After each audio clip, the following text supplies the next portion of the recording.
ఏమి భాగ్యం అండి బాబా, ఏమి భాగ్యం.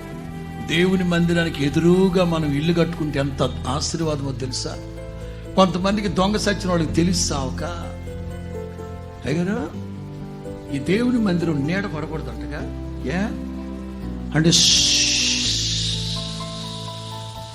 శాస్త్రాలు చెప్తున్నాయి. ఏ శాస్త్రం? పనికి వాళ్ళోడ. అసలు దేవుని మందిరం నీడబడితే ఆశీర్వాదం, దేవుని మందిరానికి ఎదురుగుంటే ఆశీర్వాదం. తెలిసావుక దేవుని మందిరం చుట్టూ ఉన్నారనుకోండి, దయ్యాలు మీ మీద దాడి చేయవు. దేవుని మందిరాన్ని దగ్గరగా ఇల్లు కొనుక్కుంటారా? కొనుక్కోండి. దయ్యాల బారి నుంచి తప్పించబడాలన్నా కొనుక్కోండి. దేవుని మందిరంలో రాత్రి మగలు స్తుతి ఆరాధన జరుగుతుంటాయి కదా, ఆ ఆరాధన ఆశీర్వాదమే మీకు కలుగునుగాక. నేనంటాను, దేవునికి సంబంధించిన ఏదైనా సరే మన మీద పడితే అది ఆశీర్వాదం.